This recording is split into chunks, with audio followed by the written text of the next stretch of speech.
Welcome at Ask the Professor. Many thanks for you and welcome to this MOOC. I really hope you enjoyed. I did, with all the questions you have, so let's start.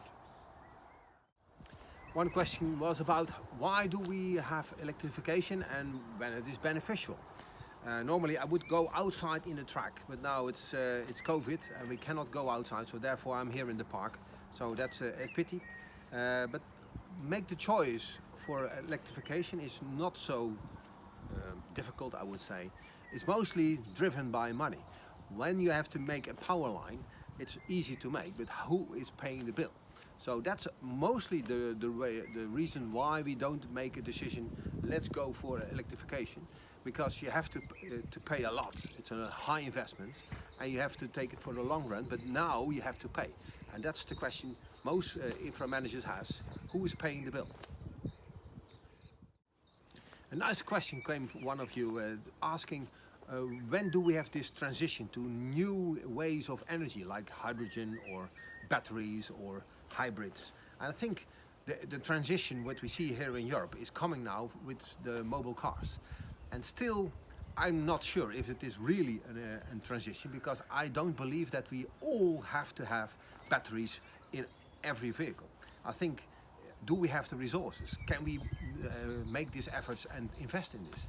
So I think it will be a mix, so a hybrid, and especially for the locomotives, for example, or airplanes, I think hydrogen would be a really nice alternative, but it's not ready yet for a full mass transition. So I think it will come later on. And in the meantime, why not use electricity?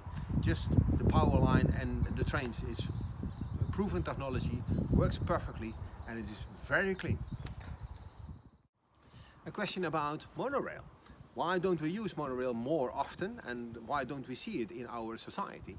And mostly the problem is when you have monorail, you have really special infrastructure, because monorail means that the vehicle is more around one big rail, and there you need space around it, and therefore you need higher structure than just like a road.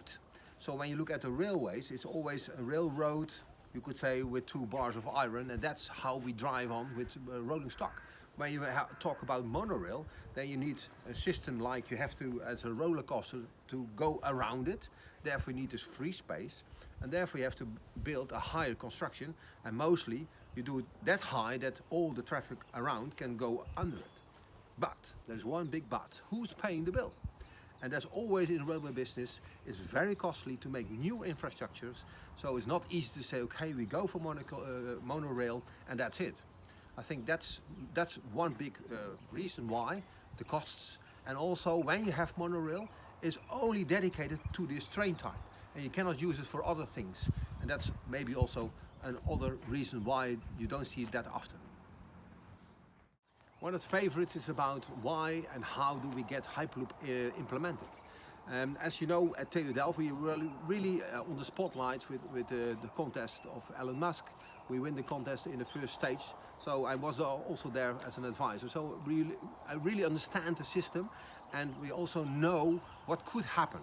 But what could happen is not exactly what will happen, and that's because when you talk about Hyperloop, I think the technical issues we can handle, and we will develop it, and also it will be cheaper when we make a mass infrastructure construction, you could say, worldwide. But I think really the problem with Hyperloop is who is paying the bill again. It's an Ask the Professor about who is paying the bill, you would say, but I think this is really an issue. And also what we do now, for example, is how can we reuse the infrastructure we already have, like the railroad with the ballast construction, and how can we use it now with another way and with other vehicles, just others that we do now. Therefore we have a hovercraft system that you are floating on air, but then you can reuse, with some adjustments, the rails and the infrastructure as it is.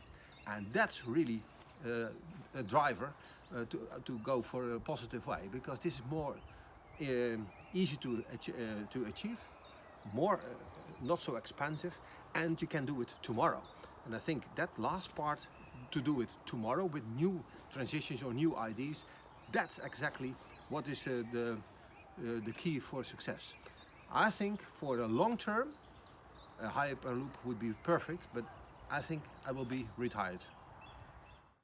The last question already was about the maglev. Should there be a plan to make a revival of the maglev system here in Europe, for example?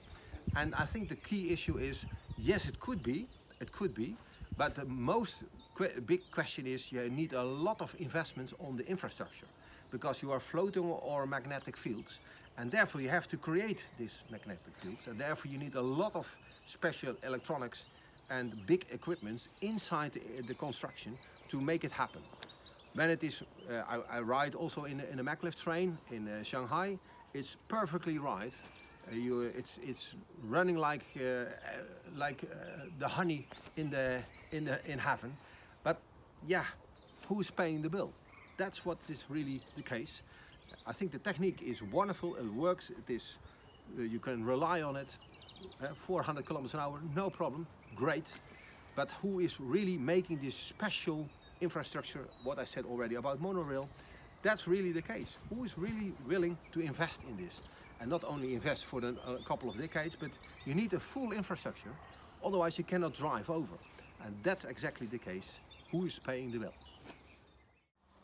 Hopefully you enjoyed this Ask the Professor. I really enjoyed your questions.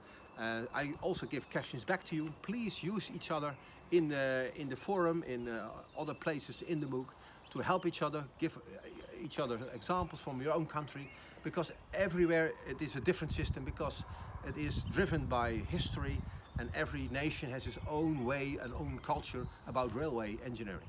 So please be my guest, go on. I also will participate in the forums, give answers, and see you next time at Ask the Professor. So feel free and ask questions to me. Great, keep on track.